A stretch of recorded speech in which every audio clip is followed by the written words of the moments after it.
prenions quelques minutes pour parler de consentement. Nos chiens n'étant pas des objets, nous ne devrions pas considérer pouvoir disposer de leur corps comme bon nous semble. Nos chiens devraient pouvoir avoir voix au chapitre concernant leur existence ainsi que leur intégrité physique, émotionnelle, mentale et énergétique. Les contacts que nous leur proposons en font partie. Passer ses mains dans le pelage d'un chien peut être un bonheur non dissimulé pour l'humain qui le propose tout en étant un véritable vecteur d'anxiété pour le chien qui est caressé. Nous avons encore trop tendance à considérer que le contact que nous proposons, voire imposons au chien, est un comportement qui nous est dû. Chaque année, des morsures pourraient être évitées simplement en arrêtant de tripoter le chien que nous avons croisé dans la rue sans demander l'autorisation à l'humain qui est au bout de la laisse. Même un chien qui fait partie intégrante de la famille peut un jour se retrouver à mordre si ces signaux ne sont pas entendus. Voici quelques conseils que je vous propose pour permettre une interaction la plus courtoise possible avec les chiens que vous rencontrerez, qu'ils soient parfaitement inconnus ou faisant partie intégrante de votre famille. En premier lieu, le chien doit être à l'initiative. Si le chien vous est parfaitement inconnu, commencez par demander à la personne qui est avec lui s'il est autorisé de le caresser. Si la personne vous dit non, remerciez poliment et partez. Lorsque vous posez une question, acceptez que la réponse qui vous sera donnée ne sera pas forcément celle qui vous conviendra. Ne vous penchez pas sur lui, n'allez pas au contact, encore moins frontalement, laissez-le venir à vous s'il en a envie. S'il s'agit d'un chien de votre foyer, privilégiez plutôt de l'appeler à vous plutôt que d'aller vers lui. S'il ne vient pas vous voir, c'est qu'il vous dit non. Dans ce cas-là, acceptez son refus et partez. Deuxième point, soyez poli.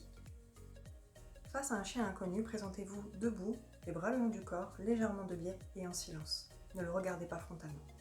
Face à un chien qui est impressionné par votre présence, vous pouvez, uniquement si votre sécurité est garantie, vous accroupir, toujours les bras le long du corps, en silence et légèrement de biais. Ne tendez pas la main vers lui, ce n'est jamais une proposition polie, encore moins lorsque vous mettez la main au-dessus de sa tête. Nos chiens vivent dans un monde d'odeurs, laissez-lui le temps dont il aura besoin pour prendre toutes les informations dont il aura besoin grâce à son flair. Gardez bien en tête que s'il s'approche, ça ne veut pas dire pour autant qu'il accepte d'être touché. S'il s'agit d'un chien de votre foyer, qu'il est couché sur son tapis, en train de manger, de grignoter un jouet ou qu'il est en train de dormir, laissez-le tranquille et proposez-lui une interaction lorsqu'il sera disposé à pouvoir vous répondre. Troisième point, ne le contraignez pas. S'il refuse, tant pis, il en a pleinement le droit.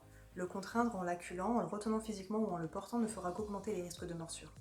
Le contraindre moralement également, par exemple en lui ordonnant de rester en place, ne fera qu'augmenter les risques également. Ne vous mettez pas au-dessus du chien, ne lui coupez pas toute opportunité de s'en aller. Également, n'allez pas voir un chien qui est à la tâche. N'ayant pas la possibilité de fuir, il n'aura que l'agression à vous proposer s'il se sent acculé ou s'il se sent inconfortable face à l'interaction. Faites régulièrement des pauses. Nos chiens ont le droit de retirer leur consentement à tout moment. Seulement, ne sachant pas comment le dire, ils peuvent rester statiques en position non pas parce qu'ils sont d'accord avec le contact que vous leur proposez, mais simplement parce qu'ils ne savent pas comment le faire arrêter. Un excellent moyen de nous assurer de leur accord est simplement de cesser l'interaction. Commencez à proposer un contact au chien, arrêtez le contact et voyez si ce chien revient vers vous pour redemander ce contact. Quelques postures sont régulièrement observées. Le chien peut pousser votre main avec sa truffe pour redemander du contact, il peut se tourner, voire se pencher vers vous, il peut vous pousser avec son corps et, de façon générale, son corps est détendu et la queue bat souplement. Ne le prenez jamais pour acquis. Même un chien que vous connaissez à merveille, un chien avec qui vous avez passé de nombreuses années de vie, peut un jour refuser le contact, il en a pleinement le droit. Si votre chien, du jour au lendemain, refuse vivement d'être touché, veillez à le faire voir à un vétérinaire et à un ostéopathe pour vous assurer qu'il n'a pas de douleur physique. C'est également valable pour les chiens vieillissants qui peuvent avoir de moins en moins de tolérance au contact. Pour ça, veillez régulièrement à le faire voir à un vétérinaire et à un ostéopathe pour vérifier que sa vieillesse se passe bien, et veillez également à lui proposer différents couchages dans votre lieu de vie, de façon à ce qu'il puisse se coucher à l'écart et être au calme. Gardez en tête qu'une relation durable, c'est la courtoisie des premiers instants à appliquer chaque jour qui passe.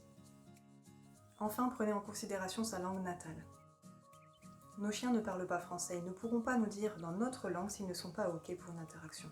Ils vont donc nous refuser l'interaction avec une langue qui leur est propre, par exemple avec des signaux dits d'apaisement ou des signaux dits d'inconfort. Par exemple, si vous proposez un contact à votre chien et que celui-ci se met à bâiller, se lécher les babines, détourner la tête, voir le corps, voire essayer de partir, il est en train de vous dire de façon très courtoise qu'il souhaiterait que l'interaction s'arrête. Également, nous avons tendance à considérer le grognement comme une insulte inadmissible que peut nous faire notre chien alors qu'il s'agit en réalité d'une communication pacifique. Lorsque le chien grogne, il est simplement en train d'exprimer qu'il est inconfortable face à la situation et que si nous n'écoutons pas ces signaux-là, il va être obligé de passer à la morsure. C'est donc un signal d'alarme comme l'alarme pourrait se mettre à sonner s'il y a le feu chez vous. Ce n'est pas l'alarme qu'il faut éteindre le feu. Arrêtez le contact. Si votre chien émet des signaux d'inconfort, voire de menace, comme le grognement par exemple, arrêtez tout de suite l'interaction et voyez s'il revient au contact.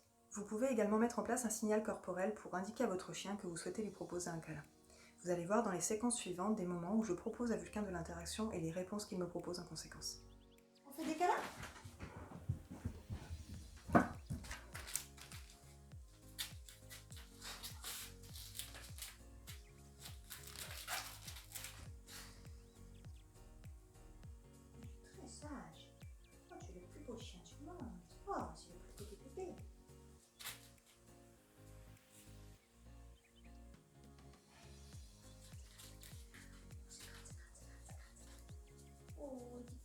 tu ça?